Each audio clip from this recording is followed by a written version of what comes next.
నమస్తే రమగారు. నమస్తే జయ. రమగారు, మనము విజయదశమి నవరాత్రుల్లో ఉన్నాము. మరి నవమి రోజు విశిష్టతను ఒకసారి మాట్లాడుకుందాం. చివరి రోజు, చివరి రాత్రి. మామూలుగా 10 రోజుల పండగ అవునండి సాధారణంగా, కానీ నవరాత్రుల పండగ. నవమి నాటి రాత్రితోటి దీక్షా విరమణ అయిపోతుంది. దశమి నాడు పండగ చేసుకుంటాం మనం. 9 రోజులు దీక్షలో ఉంటాం కదా. అయితే దీక్షలో ఉన్నటువంటి చివరి రాత్రి సంగతి చెప్పుకుందాం. నవరాత్రుల్లో చివరి రాత్రి. ఈ నవదుర్గలలో చివరి అమ్మవారు సిద్ధిదాత్రి, సిద్ధిని కలిగించే తల్లి. ఈమెను ప్రార్థించిన వాడికి సకల విధములైన సిద్ధులు కలుగుతాయి. భర్తతోటి కలిసి ఉండే అమ్మవారు అన్నమాట ఈవిడ. ఈ అమ్మవారి స్వరూపాన్ని మనకి శ్రీశైలంలో భ్రమరాంబికాదేవి దేవాలయంలో నవదుర్గలో ఆఖరి రూపం వేస్తారు. అయితే మనకి దుర్గాదేవి గుడిలో కానీ, అంటే మన విజయవాడ కనకదుర్గదేవి ఆలయంలో, తర్వాత మిగిలిన అన్ని దేవాలయాల్లో కూడా ఈ చివరి రాత్రి నాడు మహిషాసురమర్దిని స్వరూపం, మహాకాళి స్వరూపాన్ని చూపిస్తారు. మహిషాసురమర్దిని అంటే మహాకాళి, మహిషాసురమర్దిని ఇద్దరు ఒకటేనన్న ఆలోచనలోకి వెళ్ళకూడదు మనం. మహిషాసురమర్దిని అమ్మవారు 18 చేతులతోటి కాలు కింద ఒక రాక్షసుడిని తొక్కి పట్టి వాడి శిరస్సుని చేత్తో పుచ్చుకుని, మహిషపు శిరస్సు చేత్తో పుచ్చుకున్నటువంటి సకలాయుధాలు ధరించిన మహాస్వరూపాన్ని వెలయిస్తారు. ఇవాళ మహాకాళి స్వరూపం అమ్మవారితో పాటుగా జన్మించింది, కానీ ఆవిడనే మనం ఇవాళ చూస్తామని అనుకోకూడదు. ఓహో, కొన్ని చోట్ల వేస్తారు అట్లా మహాకాళి స్వరూపాన్ని కూడా వెలయిస్తారు. మహాకాళి స్వరూపాన్ని కూడా ప్రదర్శనకి అమ్మవారిని చేసి పెడతారు. నిజానికి మహిషాసుర మర్దిని మహాకాళి కాదు. మహాకాళి స్వరూపం కూడా ఈ యుద్ధంలో ఆవిడ అమ్మవారితో సహాయకారిగా ఉంది. ఆవిడ కూడా కాళికా కైశికి 2 స్వరూపాలు కనిపిస్తాయి. వాళ్ళిద్దరూ కలిసి పుట్టారు ఒకే చోట, ఒకే అమ్మవారిలో నుంచి ఉద్భవించారని చెప్తారు. కాళి కూడా సంహారం చేసింది, కానీ ఆమె ఈ రోజుటి అమ్మవారుగా చెప్పడానికి వీల్లేదు. మహిషాసురమర్దినినే చెప్తారు. మహిషాసురమర్దిని స్తోత్రం చేయటం అమ్మవారికి విశేషంగా చాలా అద్భుతమైన ఫలితాన్ని ఇస్తుంది. ఎంత అత్యద్భుతమైన శ్లోకాలు ఉంటాయో. ఐగిరి నందిని మనకు తెలుసు కదా. అవునండి. అలాంటి స్తోత్రాలు పెద్ద మొత్తం రాదనుకో, ఒక్క శ్లోకాన్ని చదువుకున్నా సరే. ఈ రోజున ఈ అమ్మవారు ఎంత ప్రచండ రూపిగా కనపడుతుందో అంత సులభ సాధ్యం అమ్మవారిని స్వాధీనపరచుకోవచ్చు. ఆమె చాలా సులువుగా ప్రసన్నురాలు అవుతుందట. ఆ స్వరూపంలో ఉన్న అమ్మవారిని ఇవాళ అన్ని దేవాలయాల్లోనే ప్రదర్శిస్తారు. ఆఖరి రాత్రి నాడు 9వ నాడైనా సరే ఈ మహాస్వరూపాన్ని తలుచుకుని కనుక నమస్కారం చేసుకుంటే దుష్ట శిక్షణ చేయటానికి పరాశక్తి, ప్రకృతి శక్తి ఎంత స్వరూపాన్నైనా తీసుకుంటుంది. ఎలాంటి టర్న్నైనా తీసుకుంటుంది ప్రకృతి. అది మనకి తెలియజేయటం కోసమే నువ్వు సరైన వాడివిగా ఉండు, నువ్వు శిష్టుడిగా ఉండు, రక్షింపబడే సమూహంలో ఉండు. నువ్వు కోరితే నిన్నెవరి నుంచి రక్షించాలో వాడిని ఎలాగైనా సాధిస్తుంది అమ్మవారు. వాడి కోసం 18 చేతులనైనా చూపిస్తుంది. పరిగెడుతుంది వాడి వెనకాల. పరిగెత్తి సంహరించింది మహిషాసురుణ్ణి. ఆ కథే మహారోమాంచంగా ఉంటుంది. చాలా అత్యద్భుతమైన కథ చెప్తారు దేవి భాగవతంలో మహిషాసుర వధని. వేరే ఏ కథ చెప్పకుండా మనం అన్ని కనెక్టెడ్గా ఉన్న కథలు చెప్పాలి. 9 రోజులు, 8 రోజులు ఏదో ఒక కథ చెప్పాం. మహిషాసుర మర్దిని స్వరూపం రోజున అమ్మవారు మహిషాసుర వధ చేసిన కథనే చెప్పుకుందాం మనం. అలాగే ఈ రోజున దేవాలయాల్లో చాలా చోట్ల అమ్మవారికి మామూలుగా ఇళ్లలో మహర్నవమికి గారెలు తినాలని ఒక నియమంగా పెట్టుకుంటారు. ఆయుధ పూజ చేస్తారు. నవమి నాడు ఆయుధ పూజ చేసుకుంటాం. దుర్గాష్టమిలో చేసేవాళ్ళు ఉన్నారు. మహర్నవమి నాడు సాధారణంగా నవమి నాడు చేసుకుంటాం. అమ్మవారికి గుడ అన్నము సమర్పిస్తారు. ఇవాళ బెల్లపు అన్నము బెల్లము కలిపి వండటం, నెయ్యి వేసి నైవేద్యం పెడతారు. దీంట్లో ఇవి వెయ్యరు, అంటే మన సుగంధ ద్రవ్యాలు పడవు. జీడిపప్పులు అవి వెయ్యరు. తర్వాత మనం కర్పూరము అవి వేసుకుంటాం కదా. చక్కెర పొంగలి మరుసటి రోజు చేస్తాం. ఈ రోజున బెల్లం అన్నం, చాలా అన్నం వండి బెల్లాన్ని కలిపి నివేదన చేస్తారు. వండాలి దాన్ని. అన్నం వండేసి పైన బెల్లం వేయటం కాదు. గుడాన్నము అమ్మవారిది. గుడాన్న ప్రీత మానసాన్ని నామం కూడా ఉంది. ఆ నామం ప్రకారమే ఇవాళ చేస్తారు. కొన్ని చోట్ల చిత్రాన్నం అంటే రకరకాల అన్నాలు, పులిహోర కావచ్చు, తర్వాత మన అన్నంతో చేసే 4-5 రకాల కరివేపాకు అన్నం వేస్తాము. తర్వాత రకరకాల అన్నాలు చేస్తాం. దబ్బకాయలు వేసి పులిహోర చేస్తాం. అట్లా ఏదైనా కూడా పెట్టచ్చు. గుడాన్నం పెడితే ఆ మహిషాసుర మర్దినికి పరమశాంతిగా ఉంటుందని చెప్తారు. అయితే కథలోకి వెళ్దాం. రంభకరంభులని 2 రాక్షసులు ఉండేవారట కృతయుగంలో. వీళ్ళకి ఏంటంటే తపస్సు చేసి బ్రహ్మని మెప్పించి మరణం లేకుండా వరం పొందాలని కోరిక. చాలా తపస్సు చేశారట. అయితే ఇలా మహాతపస్సు చేసే రాక్షసుల్ని దేవేంద్రుడు తపస్సు చేయనిచ్చేవాడు కాదు. తను ప్రయత్నం చేసి విద్య చేసేవాడు. కరంభుణ్ణి దేవేంద్రుడు సంహరించాడు. అతను నీళ్లలో దిగి తపస్సు చేస్తుంటే మొసలి రూపంలో వచ్చి కరంభుణ్ణి లాగేశాడు. దాంతో అతను మునిగిపోయాడు. రంభుడు మాత్రం తపస్సు చేసుకుంటూ ఉన్నాడు. అతనికి తెలిసింది తన అన్నయ్యకి సోదరుడికి మరణం వచ్చిందని. దాంతో ఆయన అగ్ని ప్రవేశం చేద్దామనుకుంటే అగ్ని ప్రత్యక్షం ఎందుకు రానైనా అనవసరంగా తపస్సు ఫలించే రోజు వచ్చింది. ఓకే, బ్రహ్మ ప్రత్యక్షం అవ్వబోతున్నాడు నీకు, కొంచెం ప్రయత్నం చేసి ఇంకొంచెం తపస్సు చేసి బ్రహ్మని ప్రసన్నం చేసుకో. మహిషాసురుడు అంటే నీకు మహాబలవంతుడైన సంతానం కలిగే అవకాశం లభిస్తుంది అని చెప్పాడు. వీళ్ళు ధనువు వంశానికి చెందిన వాళ్ళు, అంటే దానవులు అనమాట. ధనువు అనేవాడు ఒక రాక్షసుడు. రాక్షసులోనే రకరకాలు ఉంటారు, వాళ్ళలో ధనువు వంశానికి చెందిన దానవులు అనమాట వీళ్ళు. సరే, బ్రహ్మదేవుడి కోసం కొంతకాలం తపస్సు చేస్తే బ్రహ్మ ప్రత్యక్షం అయ్యాడు. మహాబలశాలి త్రిలోకాధిపత్యం చేయగలిగే కుమారుడి కోసం కోరుకున్నాడు రంభుడు. ఈయన సరేనన్నాడు. కుమారుడు లభించాలంటే ఎట్లా? స్త్రీ వలన కదూ లభించవలసింది. సరే, ఈయన నాకు బ్రహ్మాండమైన కుమారుడు పుడతాడని ఆ రంభుడు సంతోషంగా ఈ రాక్షసావేశంతో వెళ్తుంటే ఆయనకు ఒక గేదె కనపడిందట, మహిషం. మహిషం అంటే ఆడది గేదె కనపడితే ఆ గేదె మీద మనసైంది ఇతనికి. రాక్షసుడు కాదు, మనిషి కాదు అతను. ఆ గేదె వలన ఈయనకి కుమారుడు కలిగే అవకాశం లభించింది. అయితే ఆ గేదెని పెళ్లి చేసుకున్నాడు ఆయన. రాజమహిషిని చేశాడు ఆ గేదెని.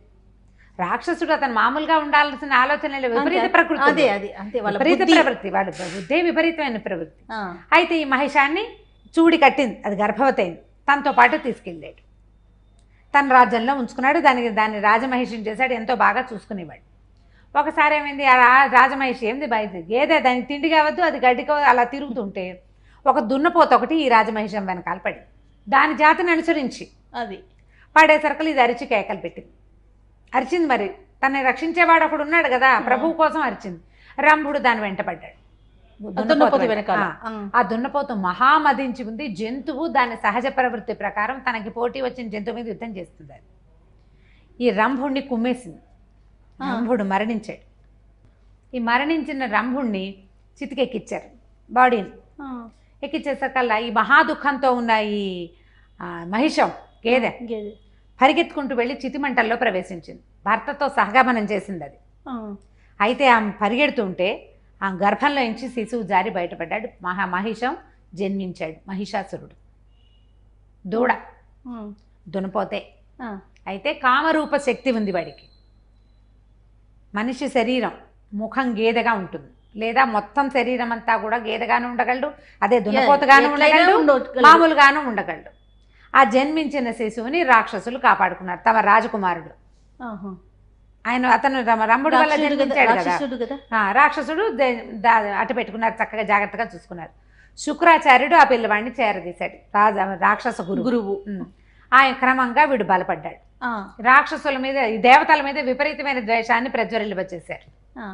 చాలా తపస్సు చేశాడు మహిషాసురుడు. అతను ఎవ్వరి నుంచి మరణం లేకుండా వరం పొందాడు. స్త్రీల వలన మాత్రం మరణిస్తాడు. స్త్రీవధ్యుడు. ఆడవాళ్ళు ఏం చేస్తారు అనే ఉద్దేశం. కాబట్టి అతను తీసుకున్నటువంటి విపరీత వరాల వల్ల వర గర్వంతో ముల్లోకాలని ఆధిపత్యం వహించాడు. అతను ముల్లోకాలు ఓ దూతను పంపించాడు స్వర్గానికి, నేను వస్తున్నాను, నువ్వు ఖాళీ చేస్తావా, యుద్ధం చేస్తావా అని. యుద్ధం ఎవడు చేస్తాడు వీడితోటి? వీడికి చావు లేదు, పైగా వీడికి విపరీతమైన శక్తులు ఉన్న వాళ్ళు ఉన్నారు. వీటితో సహాయకుడుగా రంభుడు చనిపోయాడు కదా తండ్రి, రక్తబీజుడు అనే నామధేయంతో ఈయన సమూహంలోనే పుట్టేట అతను తండ్రి. మళ్ళీ ఎంతమందో రాక్షసులు ఉన్న వాళ్ళందరూ కూడా మహాబలశాలులే, అందరూ తపస్సంపన్నులే, ప్రతివాడికి వరగర్వమే. ఇక వేరే దారి లేదు, త్రిలోకాధిపత్యం తీసుకున్నాడు. అప్పుడు దేవతలంతా బతిమలాడారు మహాదేవిని, మమ్మల్ని ఏదైనా మమ్మల్ని కాపాడమంటే సరే ఈవిడేమంది అలాగే అని చెప్పి మొత్తం దేవతల తాలూకు అన్ని శక్తులు తలా ఒక ఆయుధంగా మారి అమ్మవారిని అలంకరించాయి.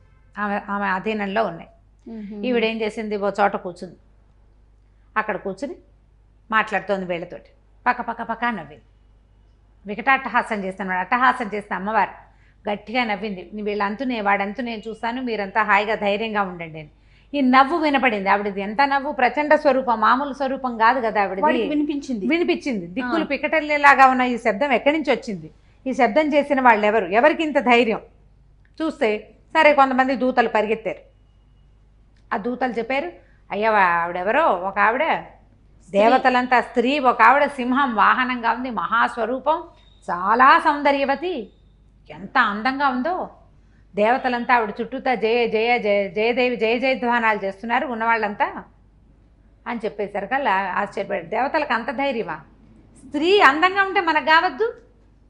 స్త్రీ అంటే అందంగా ఉందంటే స్త్రీ అనేది సొంతం కావాలి మనకి. స్త్రీ అనేది కేవలం వివాహం చేసుకోవడానికే ఉంది. అక్కడి నుంచి ఈయన ఏం చేశాడు, 2 మంత్రుల్ని పంపించాడు. మహిషాసురుడు వచ్చి మా రాజుగారిని పెళ్లి చేసుకోమని. ఆవిడేం చెప్పిందంటే, తప్పకుండా చేసుకుందాం, పెళ్లి చేసుకోవడానికి ఏముంది, చేసుకుంటాను, కాకపోతే నాకు ఒక వ్రతం ఉంది. నన్నెవడు ఎదిరించగలడో, యుద్ధంలో నన్ను జయించిన వాడినే నేను వివాహం చేసుకుంటాను. చిన్నతనంలో తీసుకున్న అట్లాంటి ఒక ప్రతిజ్ఞ. యుద్ధం చేయండి, గెలవండి, పెళ్లి చేసుకుంటా.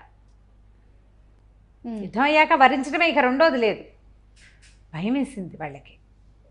ఒక స్త్రీ అట్లా చెప్పటం, వీడేమిటి మహిషాసురుడు కాకపోతే ఇంకో అసురుడు ఎవడైనా సరేను నన్ను జయించండి అని సవాల్ చేస్తోందంటే ఈవిని జయించడం కష్టమేమో అనిపించింది.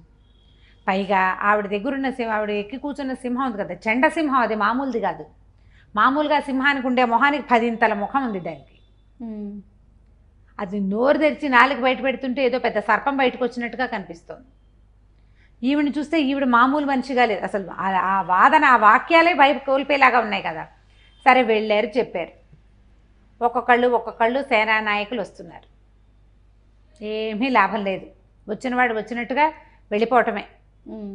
మెల్లిగా ఈ మంత్రుల్లో 2-3కి డౌట్ వచ్చింది. ఈ స్వరూపాన్ని మనం జయించలేము, మనకి తెలియని ఏదో ఒక శక్తి. ఒకటి చెప్పాడు, మాకు మనకి శకునాలు బాగుండలేదు, ఓడిపోతామేమో, ఊరుకుందాం, హెచ్చరించారు. ఊరుకుందాం, ఆమె ఏం కోరుకుంటుందో కనుక్కోండి. మన రాజ్యంలో రాజ్యపు అంచుల్లో నిలబడి ఉంది, ఏం కోరుకుంటుందో కనుక్కోండి, ఈ యుద్ధము వివాహం వ్యవహారాలు పెట్టుకోవద్దు అంటే రాజు ఒప్పుకోలేదు. మహిషాసురుడు వెళ్ళి యుద్ధం చేయమన్నారు. ఎదురు పడిన వాడు యుద్ధం చేయవలసిందే, చావవలసిందే.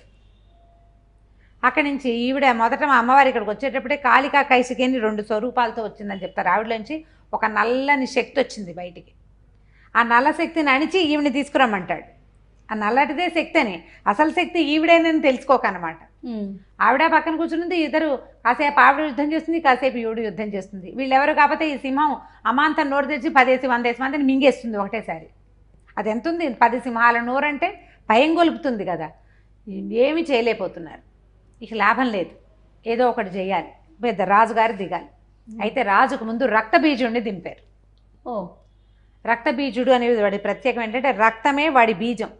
ఒక డ్రాప్ నెత్తురు కింద పడిందంటే అందులో నుంచి ఇంకో రక్తబీజుడు పుట్టుకొస్తాడు. ఎన్ని చుక్కల నెత్తురు కింద పడుతుందో అన్ని చుక్కల చొల్లోంచి రక్తబీజుళ్ళు బయటకు వచ్చేస్తారు, రాక్షసులు వచ్చేస్తారు. యుద్ధం చేస్తున్నారు వీళ్ళు, ఇది కొడుతూ ఉంటే వేలకు వేలు పుట్టుకొచ్చేస్తున్నారు. సరే అమ్మవారు కాళికాదేవికి ఆజ్ఞ ఇచ్చింది, వీడి నెత్తురు నేల పడకూడదు, భూమి మీద పడితే వాడు పుట్టేస్తాడు. మళ్ళీ భూమి మీద పడకూడదంటే ఇంత మహాకాళి ఓ పక్కన నిలబడి ఉన్నది, అమాంతం ఆకాశం అంతా నోరు తెచ్చి నాలుకని భూమి అంతా పరిచేసింది. పడిన చుక్క పడినట్టు పీల్చేసింది నెత్తురు. నేలకి పడకూడదు, భూమికి తగిలితే పుడతాడు వాడు. భూమికి తగలనివ్వకుండా నాలుకని రక్తం మొత్తం రణరంగం అంతా పరిచేసి ఈ పడిన నెత్తురు పడినట్టుగా అసలు రక్తబీజుడు నెత్తురు మిగల్చకుండా మొత్తం పీల్చేసింది. మరి అంత ప్రచండంగా చేస్తే కానీ ఇది అవ్వదు. మరి అక్కడి నుంచి రక్తబీజుడు అయిపోయాడని కానీ కొంచెం లటకమంది భయం వేసింది. కష్టమే, కోల్పోయారు, భయంగా ఉంది. కానీ ఇంకా తప్పదు, ఇంత మట్టుకు వచ్చాక మహిషాసురుడు యుద్ధానికి వచ్చాడు. చూసి ఈవిని చూస్తే భయమే, ఇలా వాడికి ఉత్సాహం వచ్చింది, రణోత్సాహం. ఎలాగైనా నిన్ను సాధించి, శక్తిమంతుడు కదా, శక్తిమంతుడు. శక్తి కంటే ప్రధానమైనది ఏంటంటే తెంపరితనం. ఈ తెంపరితనం దేనివల్ల వచ్చింది వాడికి? నాకు వరాలు ఉన్నాయి, ఇప్పుడు పొగరబోత్తనం, స్త్రీవధ్యుణ్ణి నేను, వాడికి తెలుసు నాకు స్త్రీ వల్ల మరణం సంభవిస్తుంది, తెలిసి వాడు అడిగింది వరం కదా అది. ఆ. నాకు ఎవ్వరి వల్ల మరణం ఉండకూడదు, స్త్రీల మీద నాకేమి భయం లేదు, స్త్రీలు తప్ప నాకు ఇంకెవరి వల్ల మరణం ఉండకూడదు అంటే స్త్రీ వధిస్తుందనే కదా అర్థం. ఈ ఎదురుగుండా కనపడుతున్న మహాద్భుత స్వరూపంలో సౌందర్యమే వాడికి కనపడుతోంది, శౌర్యాన్ని చూట్టల్లా వాడి బుద్ధిని చూపించుకున్నాడు, రాక్షస బుద్ధిని. రాక్షస బుద్ధి, మొగ బుద్ధి, ఆడవాళ్ళని అణిచేయగలం అనే భావన. ఆ భావంతో వీడొక్కడే కాదు, ఇంతకుముందు కూడా ఇలాంటి రాక్షసుడు ఇంకోడు ఉన్నాడు, వాడు స్త్రీవజ్జుడే, వాడు కూడా ఇలాంటిదే తీసుకున్నాడు. అక్కడి నుంచి యుద్ధం మొదలైంది. యుద్ధం మొదలైతే ఈవిడి 18 చేతులు, వాడేం తక్కువ వాడు కాదు, వాడు యుద్ధమే. ఏదో ఒకటి అంటాడు, కవ్విస్తాడు, అమ్మని కవ్విస్తాడు. పూర్వం నీలాంటిదే ఒక పెళ్లి కూతురు ఒక ఆవిడ ఉండేది, ఆవిడ ఇలాగే పెళ్లి చేసుకోకుండా ఉండిపోయింది. తర్వాత చెల్లెలు పెళ్ళి అవుతుంటే మనం కూడా చేసుకోవాలని ఎవడో ఒక వెధవని కట్టుకుంది, వాడు ఎంతో తిరిగిపోతూ దాని జీవితంలాగా అయిపోతుంది నీ జీవితం అమ్మవారికి చెప్తాడు వాడు. దేవి భాగవతంలో ఉంది ఆ కథ, మండోదరి కథ అని చెప్తారు. ఓరి దుర్మార్గుడు. అది భయం లేదు, ఈ కనపడుతున్న ప్రచండ శక్తి మహాశక్తి అనే ఫీలింగ్ లేదు వాడికి, అర్థం కాలేదన్నమాట, తెలియనితనం కూడా కదా కొంత. అవునవును. అక్కడి నుంచి హోరాహోరీ యుద్ధం మొదలైంది. ఆవిడ ఏం చెప్పిందంటే, నువ్వు నన్ను ఏమనుకుంటున్నావో, మీ అమ్మది లాంటి దాన్ని అనుకుంటున్నావేమో గడ్డి తినటానికి, అది కాదు నేను. ఆవిడే ఊరుకోదు, ఆవిడవి ఇలాంటి వాక్యాలే ఉన్నాయి. నువ్వు మహిషానికి జన్మించావు, అందుకని నీ బుద్ధి పెడద్రోవ పట్టేసింది, గడ్డి తినే బుద్ధి నీది, నేను అది కాదు. చూడు నా వాహనం సింహం, నా వాహనమే ఇదైతే నేను ఎలాంటి దాన్ని, నాకెంత ఆహారం కావాలి, నాకెంత ప్రచండమైన శక్తి ఉందని. ఇక యుద్ధం ఒక చోట నిలబడి యుద్ధం మొదలు పెడితే పరిగెత్తారు, అట్లా కొట్టుకుంటూ ఎంత దూరమో వెళ్ళారు. చివరికి ఎప్పుడైతే ఇక ఈవిడితోటి మన వల్ల కాదు, ధనుసు ముక్కలైపోయింది, గద ఎగిరిపోయింది, కిరీటం పడిపోయింది, శరీరం అంతా రక్తపు ఘాట్లు వచ్చేసినాయి, వీడికి పరిగెడితే వదిలిపెట్టలేదు ఆవిడ. వదిలిపెట్టకుండా ఈ 18 చేతుల మహాస్వరూపము ఇన్ని ఆయుధాలతోటి బడి వెనకాల పరిగెత్తిందట. పరిగెత్తి వెనక నుంచి త్రిశూలంతో పొడిచి కింద పడేసి ఒక కాలుతోటి తొక్కి పట్టి దాన్ని లాగి కత్తితోటి శిరస్సుని ఖండించింది. శిరస్సు చేత్తోటి మనకు కనిపిస్తుంది, చేత్తో శిరస్సు తీసుకున్నట్టు కనిపిస్తుంది కదా. ఇంత మా పెద్ద స్వరూపాన్ని చూసేసరికల్లా అప్పటిదాకా జరుగుతున్న యుద్ధం క్యాజువల్గా చూస్తున్నారు. ఈ మహిషాసురుడి తోటి మొదలుపెట్టేసరికల్లా ఆ ప్రచండత్వాన్ని, రక్తబీజుడి వధని చూసి దేవతల దగ్గర నుంచి ఉణికిపోవటమే, భూమి ఆకాశాలు ఏకమైపోయేలాగా మెరుపులు, ఉరుములు, భూమి దద్దరిల్లిపోతోంది. ఎప్పుడైతే ఈ సంహార కార్యక్రమం దాకా వచ్చేసేసరికల్లా ఇక ఆవిడ భీషణమైన మొహంలోంచి ఇట్లా అగ్నిజ్వాలలు వచ్చేస్తున్నాయి. చుట్టూతా ఎంత దూరం వరకు ఒక్క చెట్టు కూడా పచ్చగా లేదు, మాడిపోవటమే. మరి అంత వేడి, ఆ ఉగ్రతని తట్టుకోలేక దేవతలు బెదిరిపోయారు. ఆమెను మామూలు చేయలేమనిపించేసింది. వీళ్ళకి ఎట్లా తెలుసు, ఒక శాంత స్వరూపం, నవ్వటము అదే తెలుసు. ఇంత మహోగ్ర స్వరూపాన్ని వాళ్ళు చూసిందే లేదు, ఆ లాలిత్యం కనిపించడం ఏది ఎక్కడుంది. ఇంత ముఖం నాలుక పొడుగ్గా చాచేసింది, పళ్ళు కూరలు కనపడుతున్నాయి, ఆయుధాలన్నీ అటు ఇటు పరిగెత్తేస్తున్నాయి యుద్ధానికి. పైగా కిందన్న మహిషాసురుడు కూడా వాడేం చిన్న స్వరూపం కాదు, 16 అడుగులు 18 అడుగులు ఉంటాడు వాడు. బెదిరిపోయారు దేవతలంతా. ఇక అక్కడి నుంచి పైనుంచి కుంభవృష్టి కురిపించారు పువ్వులతోటి ఆమెను శాంతపరచడానికి. అక్కడి నుంచి మన్మధుడు, విష్ణుమూర్తి సమస్తమైన పరివారం వచ్చేశారు ఆమెను శాంతింపజేయటం కోసం. బతిమలాడారు, ఎన్నో స్తోత్రాలు చేశారు. ఈ దుర్గాదేవి ఈ మహిషాసుర స్వరూపం మీద చేసిన స్తోత్రాలు ఎన్ని స్తోత్రాలు, తలా ఒక స్తోత్రము చేశారు దేవతలందరూ కూడా. నువ్వు ఆవిడ మామూలుగా అయితేనే ఇదంతా మళ్ళీ సర్దుమడుతుంది, 14 భవనాలు తలకిందులైపోయినాయి ఒక్కసారిగా. ఎంతో స్తోత్రం చేసి ఆమెను మొత్తానికి శాంతపరుచుకున్నారు. శాంతపరుచుకున్నాక ఎవరి ఆయుధాలు వాళ్ళకి ఇచ్చేసి ఆవిడ భూమి మీద మళ్ళీ త్రిలోకాల్లోనూ ధర్మ సంస్థాపన చేయమని దేవేంద్రుడికి ఆజ్ఞ ఇచ్చి వెళ్ళిపోయి తన మణిద్వీపంలోకి వెళ్ళిపోయింది అమ్మవారు. ఇది పార్వతీదేవి, లక్ష్మీదేవి అలా చెప్పలేం. ఆదిపరాశక్తి ఈ మహిషాసురమర్దిని స్వరూపాన్ని తీసుకుంది.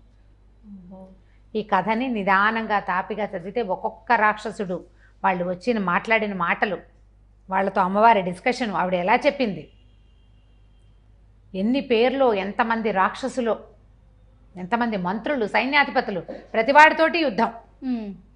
వాడు సంహరింపబడ్డం, దూతలు పరిగెత్తి చెప్పడం, వీడు చచ్చిపోయాడు మీరు రండి అని, ఇంకోళ్ళు వస్తారు. అయినా కూడా వాళ్ళు వెనక్కి తీయలే. నీకు ఎట్లా ఉంటుందంటే చీకటి శక్తులు ఒకదాన్ని తెగ్గొడితే ఇంకొకటి పుడుతూనే ఉంటాయి. దానికి ఎప్పుడు ప్రయత్నం చేస్తూనే ఉండాలి. మొట్టమొదట వచ్చిన సుగ్రీవుడు అనే మంత్రి దగ్గర నుంచి మొదలుపెట్టి మహిషాసురుడి దాకా ఆవిడ 100 మందితోటి మాట్లాడింది. ఎంతమందినో కట్ చేస్తే కానీ ఆఖరికి మూలఛేదం చేస్తే కానీ అది పోల. అది ప్రతిసారి అలాగే అవుతుంది కదా. అంతే కదా. ఈ ధర్మ సంస్థాపన చేయటం కోసం, దుష్ట శిక్షణ చేయటానికి అమ్మవారు మన పరాశక్తి ఎటువంటి స్వరూపాన్నైనా తీసుకుంటుంది. ఆమె యొక్క ఈ గెలుపుకి చిహ్నంగానే ఈ 9వ రోజున ఆమెకి ఎంతో ప్రీతిపాత్రమైన ఆహారాన్ని, పూజల్ని, ఎర్రటి పువ్వులు వాటన్నిటిని సమర్పించి విశేషంగా పూజ చేసుకుంటాం. మనం ఎంత విశేషంగా పూజిస్తామో అంత విశేషంగానే మనకు అమ్మవారి కరుణ లభిస్తుంది. చక్కగా మంచి స్తోత్రాలు చదువుకోవటం, అమ్మవారికి ఇది మహాగ్ర స్వరూపమైన కూడా శాంత స్వరూపిణిగానే భావించుకుని చక్కగా స్తోత్రాలు చదువుకుని కొంచెం వడపప్పు, పానకం, పులగం లాంటివి నివేదన చేసుకుని నమస్కారం చేసుకుంటే మంచి ఫలితం లభిస్తుంది. ఎంత అద్భుతంగా చెప్పారు రమ్మగారు. నమస్తే. నమస్తే.